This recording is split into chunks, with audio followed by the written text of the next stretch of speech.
নমস্কার, আমি প্রীতম জোয়ারদার।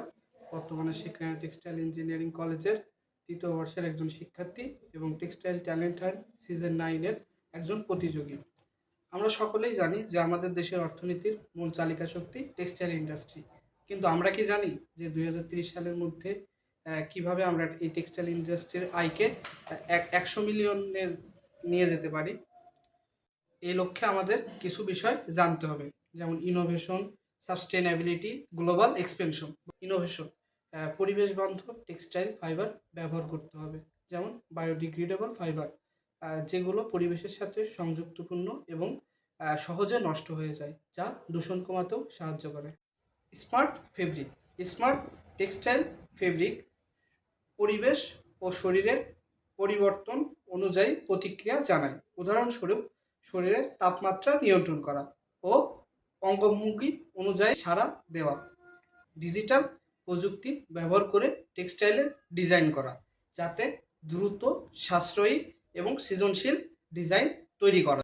টেক্সটাইল পণ্যে ন্যানো টেকনোলজি প্রয়োগের মাধ্যমে পানি প্রতিরোধী, দাগ প্রতিরোধী ও অ্যান্টিব্যাকটেরিয়াল ফেব্রিক তৈরি করা সম্ভব। ডিজিটাল প্রিন্টিং প্রযুক্তি ব্যবহার করে টেক্সটাইলের ডিজাইন করা, যাতে সাশ্রয়ী, দ্রুত এবং সুন্দর টেক্সটাইল ডিজাইন তৈরি হয়।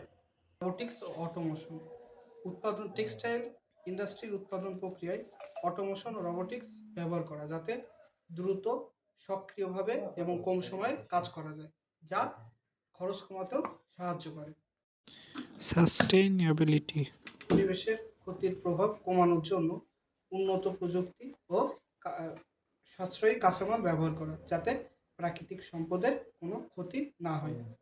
শ্রমিকদের জন্য কাজের উপযুক্ত পরিবেশ তৈরি করা, যেখানে তারা ন্যায্য মজুরি এবং কাজের পরিবেশ পাবে, এবং দীর্ঘমেয়াদী ব্যবসায়িক মডেল তৈরি করা। এক্সপেনশন, বিশ্বায়নের ফলে আন্তর্জাতিক বাণিজ্য বৃদ্ধি পাবে, যাতে বাংলাদেশের টেক্সটাইলের পণ্যের নতুন বাজার সৃষ্টি হবে। পদক্ষেপগুলো গ্রহণের মাধ্যমে কিছুটা হলেও আমরা ২০৩০ সালের মধ্যে টেক্সটাইল ইন্ডাস্ট্রিকে ১০০ মিলিয়ন আয়ের দিকে নিয়ে যেতে পারবো। করি টেক্সটাইল টুডেকে ধন্যবাদ, টেক্সটাইল ট্যালেন্ট হান্টের মতো একটা প্রোগ্রাম আয়োজন করে আমাকে কিছু বলার সুযোগ করে দেওয়ার জন্য।